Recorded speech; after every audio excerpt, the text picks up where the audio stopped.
ഗൗതം ആമറകുഞ്ചം വിവരങ്ങളുമായി നമുക്കൊപ്പം ചേരുകയാണ്.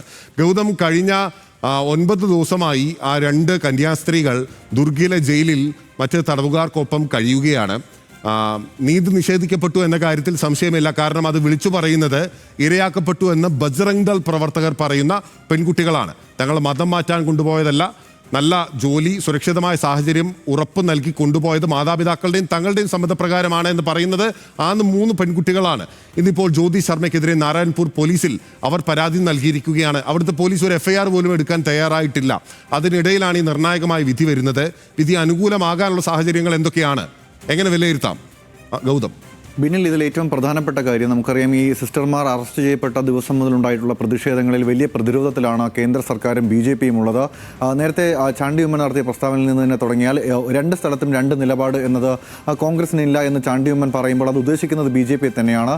BJP സർക്കാർ അല്ലെങ്കിൽ BJP നേതൃത്വം നൽകുന്ന കേന്ദ്ര സർക്കാർ ഒരു ഘട്ടത്തിൽ അല്ലെങ്കിൽ കേരളത്തിൽ അത് ക്രിസ്തീയ വിഭാഗത്തോട് വലിയ അടുപ്പം കാണിക്കുകയും BJP നേതാക്കൾ ഉൾപ്പെടെ എത്തി കേക്ക് മുറിക്കുകയും ചായ കുടിക്കുകയും ഒക്കെ ചെയ്യുന്ന കാര്യങ്ങൾ നടക്കുന്ന സമയത്താണ് ഛത്തീസ്ഗഡിലെ BJP സർക്കാർ നിലവിൽ 2 കന്യാസ്ത്രീകളെ അന്യായമായി അല്ലെങ്കിൽ യാതൊരു തരത്തിലും അടിസ്ഥാനമില്ലാത്ത കേസുകൾ ചുമത്തിക്കൊണ്ട്, അതും ഗുരുതരമായ കേസുകൾ ചുമത്തിക്കൊണ്ട് ജയിലിൽ അടയ്ക്കുന്ന ഒരു സാഹചര്യം ഉണ്ടായിട്ടുള്ളത്. ആ സാഹചര്യത്തെ വലിയ പ്രതിഷേധമുയർത്തി തന്നെയാണ് കേരളം ഒന്നടങ്കം മുന്നോട്ട് പോയത്. നമുക്കറിയാം, ഇടതുപക്ഷ MPമാർ, വലതുപക്ഷ MPമാർ, UDF MPമാർ ഉൾപ്പെടെയുള്ള ആളുകൾ വിവിധ ഘട്ടങ്ങളിലായി പല സമയങ്ങളിലായി ജയിലിലെത്തുകയും ഇവരുമായി ആശയവിനിമയം നടത്തുകയും ഇവരുടെ അവസ്ഥയെപ്പറ്റി, ഇവരുടെ നിരപരാധിത്വത്തിനെ പറ്റി കൃത്യമായ തെളിവുകൾ പുറത്തുവിടുകയും ചെയ്തിട്ടുണ്ട്. ഈ സാഹചര്യത്തിൽ കഴിഞ്ഞ ദിവസം ഉൾപ്പെടെ നടത്തിയിട്ടുള്ള ചർച്ചകൾ അത് ഫലം കാണുമെന്നുള്ള പ്രതീക്ഷയിൽ തന്നെയാണ് എല്ലാവരും ഉള്ളത്.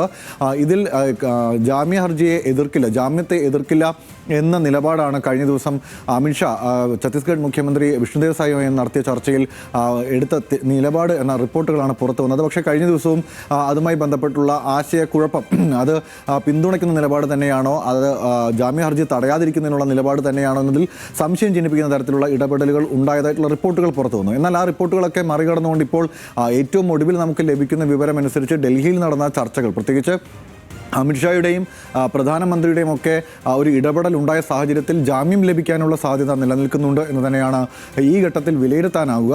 ഒരുപക്ഷെ ആ വിലയിരുത്തൽ കന്യാസ്ത്രീകൾക്ക് ജാമ്യം ലഭിച്ചിരിക്കുന്നു എന്നുള്ള വളരെ പ്രധാനപ്പെട്ട വാർത്തയാണ് ഇപ്പോൾ പ്രേക്ഷകരുമായി പങ്കുവെക്കാനുള്ളത്. കന്യാസ്ത്രീകൾക്ക് ജാമ്യം ലഭിച്ചിരിക്കുകയാണ്. കഴിഞ്ഞ 9 ദിവസത്തെ തടവിന് ശേഷം ഇപ്പോൾ 2 കന്യാസ്ത്രീകളും സിസ്റ്റർ വന്ദന ദാസും സിസ്റ്റർ പ്രീതി മേരിയും ഇപ്പോൾ ബിലാസ്പൂരിലെ ദുർഗിലെ ജയിലിൽ നിന്ന് പുറത്തേക്ക് വരാൻ പോവുകയാണ് എന്ന് വളരെ പ്രധാനപ്പെട്ട വാർത്തയാണ് പുറത്തേക്ക് വരുന്നത്. കന്യാസ്ത്രീകൾ 2 കന്യാസ്ത്രീമാർക്കും ജാമ്യം ലഭിച്ചിരിക്കുന്നു എന്നുള്ള സുപ്രധാന വിധി ഇപ്പോൾ വിധി പറഞ്ഞിരിക്കുന്നത്. അതുകൊണ്ട് ഇത്രയും ദിവസം നമ്മുടെ പരിശ്രമം അത് ഫലം കണ്ടിട്ടുണ്ട്. ഒരു വലിയ സന്തോഷത്തിൻ്റെ ദിവസമാണ്. ഞങ്ങൾ കൂടെ ഉണ്ടാവും, ഞങ്ങളെന്ന് ഉറപ്പ് നൽകിയിരുന്നു. ആ കൂടെ ഉണ്ടെന്ന് ഇപ്പോഴും ഞങ്ങൾക്ക് പറയുമ്പോൾ വലിയ സന്തോഷമുണ്ട്.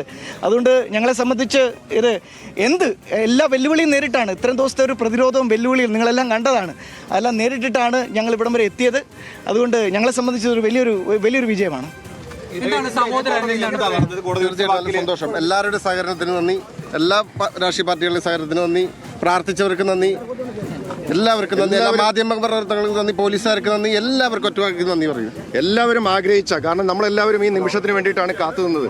കാരണം ഇവരുടെയൊക്കെ വിഷമം ഞങ്ങൾ എല്ലാ ദിവസവും കണ്ടുകൊണ്ടിരിക്കുകയായിരുന്നു. ഇവരുടെയൊക്കെ ഒരു മാനസികാവസ്ഥ ഞങ്ങൾ എല്ലാ ദിവസവും കണ്ടുകൊണ്ടിരിക്കുകയായിരുന്നു. ഈ കന്യാസ്ത്രീ